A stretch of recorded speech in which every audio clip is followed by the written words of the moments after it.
Hey guys, welcome back again to Ken Tamplin Vocal Academy, where the proof is in the singing.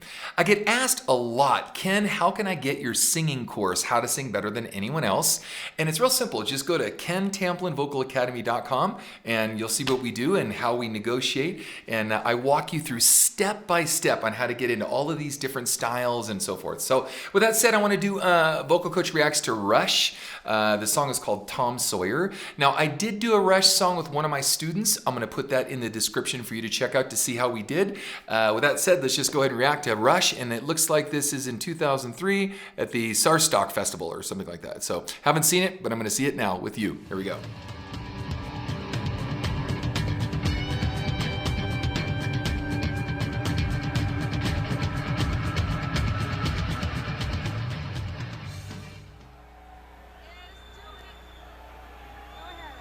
This is the way civilized people entertain themselves.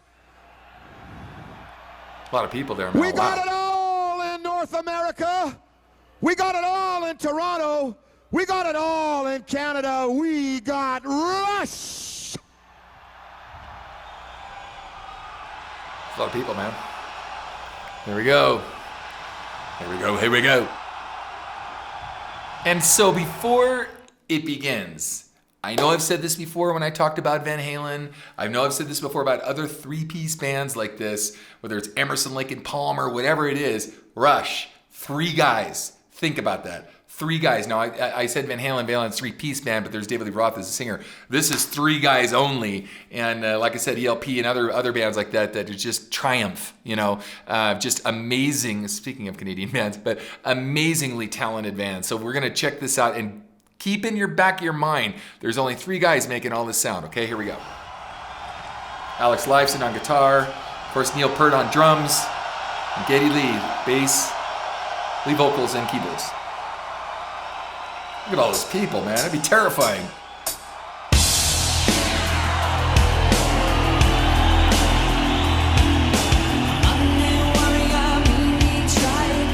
Tom Sawyer, me, try.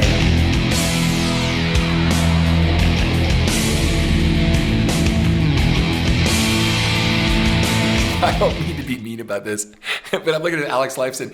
He could just be like some guy you're sitting next to the bus on, right, or something. He just, you know, he's so unassuming and just so humble, and he's just walking out there doing his thing. And what's interesting is I've read quite a few articles on these guys, and they're really down to earth. I mean, they've just been best friends through the whole lives. And you know, I remember when 2112 came out, you know, Temples of Syrinx. I'm like, gosh, what planet are these guys from? Listen to those vocals screaming high.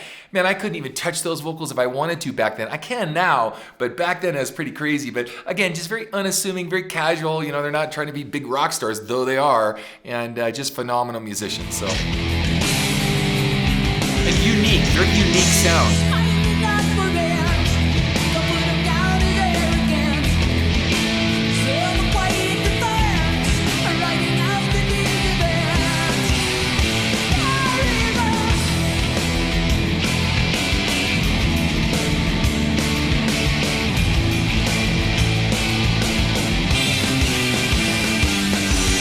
All that sound from three guys.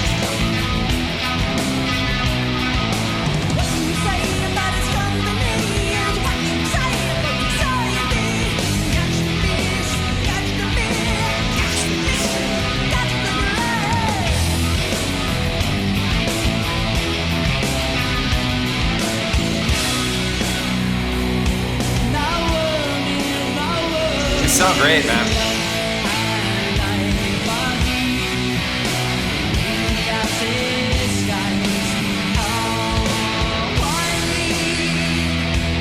Now, this is from memory, so you guys put in the comment sections. I could be wrong at this, but from what I remember that they had started out and they wanted to be this progressive band, and they were doing all this progressive stuff, and the labels were just going, forget it, we want nothing to do with this. And they just stuck to their guns, and they held by what they believed in. And a lot of admiration for that, because a lot of bands would have probably, you know, either folded or gone a different direction musically, and they just stuck to their guns and kept doing what they loved, and that's what made them successful. It was the very thing that labels were trying to change about them, was in fact the very thing that made them successful. So do the math of that. It's really important. Let that sink in, because that's what made Rush Rush. So.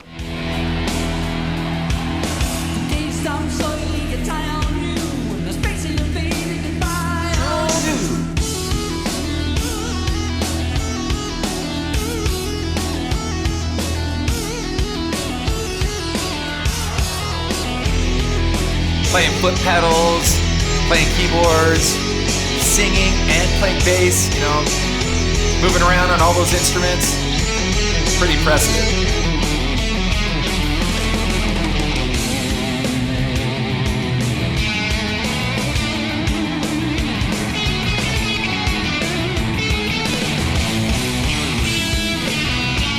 So it's bass part. Some of that reminds me of John Entwistle a little bit.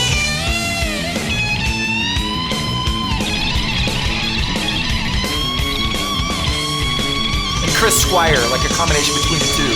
Chris Squire played with a pick though, not his fingers as much.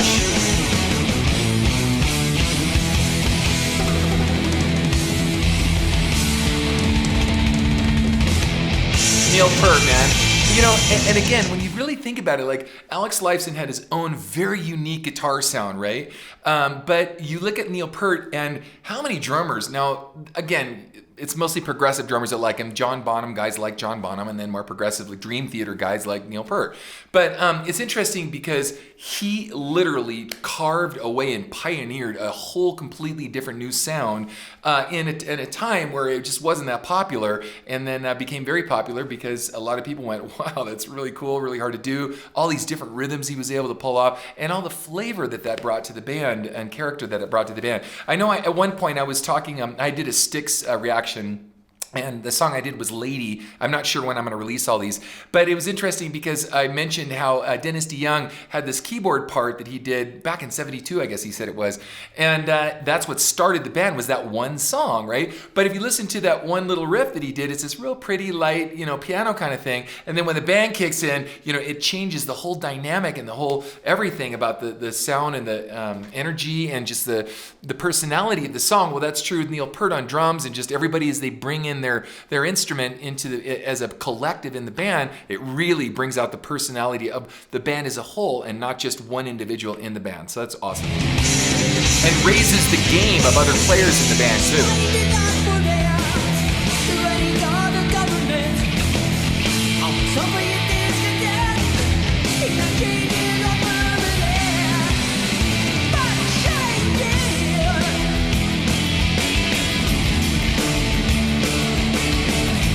A lot of great energy, man.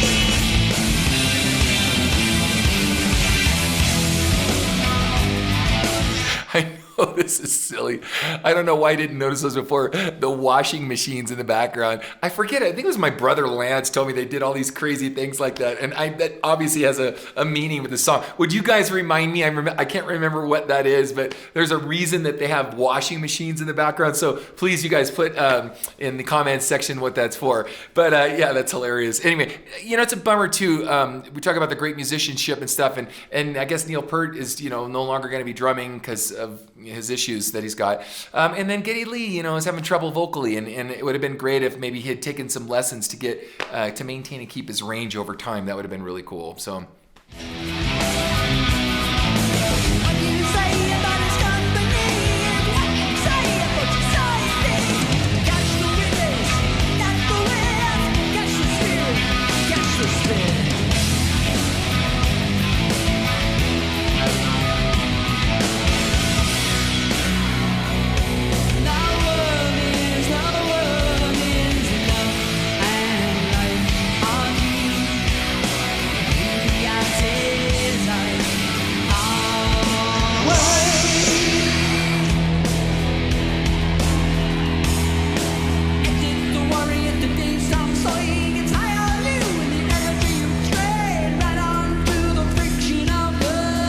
Almost had the lyrics at the end. He was like, what's next?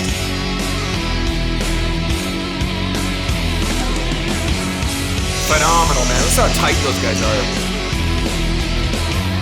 Hey, my Canadian friends out there. Pretty tight, eh?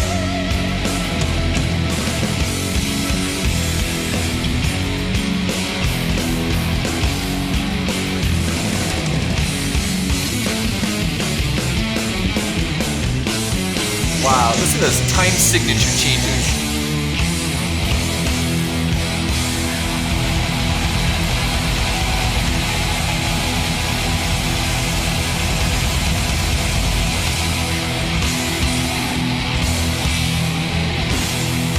That was cool.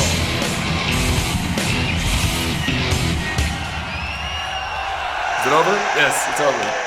That was awesome. Yeah, again, like I said early on, 2112, again, that was a big album for me. Temples of Syrinx, all those songs in there that were there. And then, you know, what's also interesting about this group is very few bands get to live for, out their career of legendary status for this many years. And these guys would just sell out arenas for just decades. Like, how awesome is that? And how awesome is it too to stick to your guns, like I said, be able to write your own ticket on what kind of music you want to do, and then have such a faithful, loyal audience that just follows you, kind of like the Grateful Dead, you know, wherever you go. So just absolutely amazing. So anyway, gang, if you like what you heard, please like and subscribe to my channel. Again, I have a singing course called How to Sing Better Than Anyone Else. You can get it here, and just go to KenTamplinVocalAcademy.com.